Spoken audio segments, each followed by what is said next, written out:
नमस्कार दोस्तों, स्वागत है आप सभी का एक बार फिर से आपके अपने इस यूट्यूब चैनल पर। आज दोस्तों हम ईवीएस क्लास थर्ड का चैप्टर थर्ड पढ़ने जा रहे हैं, जिसका नाम है त्योहार मनाएं एक साथ।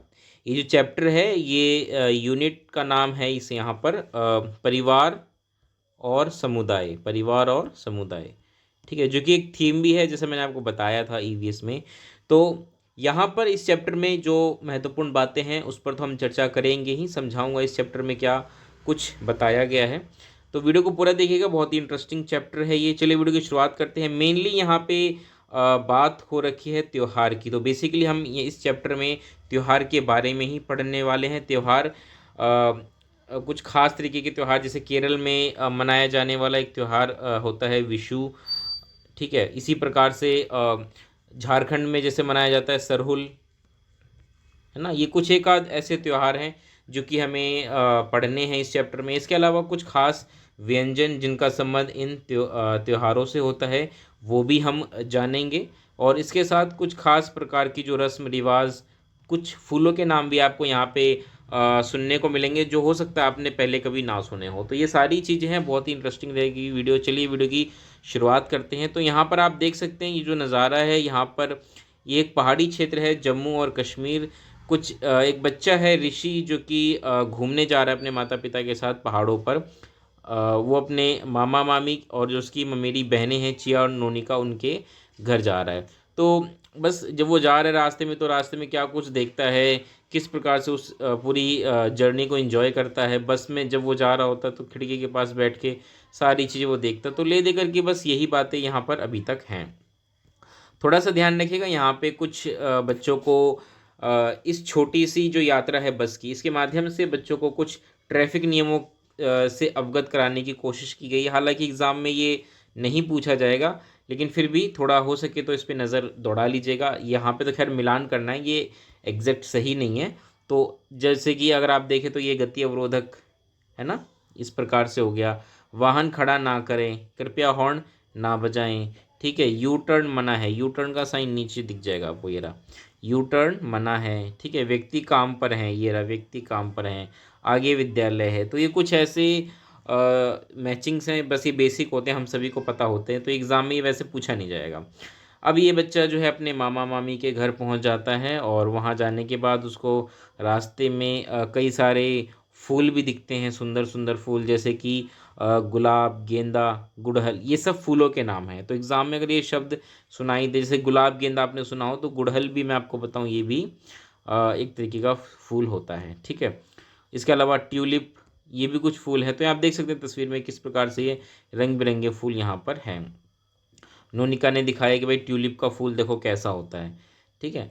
अब हुआ क्या कि मामी ने बच्चों के लिए भोजन पकाया और उनको बुलाया। तो सभी ने गर्म चावल के साथ हाक, अब ये बहुत महत्वपूर्ण है, ध्यान रखिएगा। हाक, हाक जो है एक कश्मीरी व्यंजन है, और इसमें क्या होता है, ये एक प्रकार की पत्तेदार सब्जी होती है। तो गर्म चावल के साथ वो सब्जी खा रहे हैं, और इस सब्जी का नाम क्या है, हाक, ठीक है। ये विशेष प्रकार की सब्जी है, एक पत्तेदार सब्जी है, और ये ध्यान रखिएगा इसका संबंध किससे, कश्मीरी व्यंजन से है। तो परीक्षा में आपसे पूछा जा सकता है, इस बात का आप ध्यान रखेंगे। अब जैसा कि नोनिका ने बताया कि भाई हम इन दिनों हमारे यहाँ ट्यूलिप का त्यौहार होता है। तो फिर जो ऋषि है वो बताता है कि हमारे यहाँ भी वसंत ऋतु में बहुत सारे लुभावने लाल रंग के फूल खिलते हैं, इन्हें बुरांश के फूल कहते हैं। लाल रंग के कलर होता है बुरांश, तो हो सकता है ये शब्द आ जाए बुरांश। तो बुरांश का संबंध किससे है, ये एक फूल का नाम है, बुरांश के फूल। तो फिर उसके बाद उन्होंने बताया कि कैसे जो वसंत के त्यौहार जो होते हैं वो बहुत ही खुशी और उल्लास के साथ मनाए जाते हैं। तो ये सारी चीज़ें इसमें हैं, यहाँ आप देख सकते हैं। जो महत्वपूर्ण बातें हैं मैं आपको सीधा वहीं लेकर के आता हूँ। हाँ, यहाँ पे कुछ महत्वपूर्ण चीज़ें हैं जो आपको पढ़नी है। चिया ने बहुत ही उत्साह के साथ बताया, पता है मेरा मित्र वेंकट। अब वेंकट नाम से भी आपको लग रहा होगा कि ये सदर्न जो स्टेट्स होते हैं उसकी तरफ का है। तो वेंकट जो है वो भी इस मौसम में, मतलब वसंत ऋतु की बात हो रही है, विशु का त्यौहार मनाता है। तो विशु का त्यौहार जो है, ध्यान रखिएगा इसका संबंध केरल से है, ठीक है। केरल से है इसका संबंध। जो ये विशु का त्यौहार है ये वहाँ पे मनाया जाता है। मुख्य रूप से यहाँ पे क्या होता है, अमलतास के बहुत सारे पीले फूल, सब्जियों और फलों का उपयोग करके विशु कनी बनाते हैं। अब ये विशु कनी क्या है, इसके बारे में देखिए, यहाँ पर आपको बता रखा है। विशुकनी केरल में नव वर्ष के पहले दिन को मनाया जाने वाला एक शुभ रिवाज है। ठीक है, ऐसा माना जाता है कि सूर्योदय के समय शुभ वस्तुओं को देखने से आने वाला जो वर्ष है वो खुशहाल और लाभकारी होता है। तो आपको यहाँ पे दो शब्द अगर विशु आ जाए तो संबंध, एक त्यौहार है विशु, पहली बात एक त्यौहार है जिसका संबंध केरल से है, और दूसरा विशुकनी, ये नव वर्ष के पहले दिन मनाए जाने वाला एक शुभ रिवाज है। इस रिवाज में ये होता है कि भाई सूर्योदय के समय जिन भी वस्तुओं को हम देखेंगे, यानी कि शुभ वस्तुओं को देखेंगे, तो आने वाला जो वर्ष होगा वो खुशहाल और लाभकारी होगा। ठीक है, तो ये सारी चीज़ें इसमें हैं, तो विशुकनी का ध्यान रखिएगा। चलिए आगे बढ़ते हैं। अब यहाँ पे देखिए कविता भी है वसंत ऋतु पे, तो मुख्य रूप से यहाँ पे वसंत ऋतु और उसके आसपास का समय है जहाँ पे फूल खिलते हैं, और ये सारी चीज़ें यहाँ पर हैं। ठीक है, चलिए अब हम आगे बढ़ते हैं। यहाँ पे कुछ बातें हैं जिनका आपको ध्यान रखना है, वो ये है कि यहाँ पे कुछ ना व्यंजन दे रखे हैं, जैसे कि देखिए यहाँ पे ठेकुआ, पीठा, इसी प्रकार से खजूर के केक, गुजिया, सद्या, और भी हैं होलीगे और सेवइयाँ। ये कुछ व्यंजन हैं जो कि किसी खास त्योहार पर ही खाए जाते हैं। तो वैसे तो यहाँ पे सभी त्योहारों के नाम दे रखे हैं, ये बच्चों के लिए एक्टिविटी है, लेकिन आपको भी ध्यान रखना है कि कौन सा पकवान किस त्योहार से जुड़ा हुआ है, परीक्षा में आपसे पूछा जा सकता है। तो एक एक करके हम बात कर लेते हैं। पहला तो यहाँ पे लिखा ही हुआ है, जैसे ठेकुआ जो है वो छठ पूजा त्यौहार से संबंधित है, छठ पूजा त्यौहार पे बनाया जाना वाला ये विशेष व्यंजन है। अगला है पीठा, तो पीठा का संबंध ध्यान रखिएगा, इसका संबंध है बिहू से। बिहू आपको पता होगा असम में मनाया जाने वाला एक विशेष त्यौहार है। अगला है खजूर का केक, तो खजूर का केक जो है इसका संबंध क्रिसमस त्यौहार से है, क्रिसमस के दिन खजूर का केक बनाया जाता है। अगला है गुजिया, तो गुजिया का संबंध किससे है, होली, ये तो आप सभी को पता होगा, हम अक्सर खाते भी हैं होली के दिन गुजिया। अगला है सद्या, सद्या जो है इसका संबंध ओणम त्यौहार से है, ध्यान रखिएगा। ठीक है, ओणम।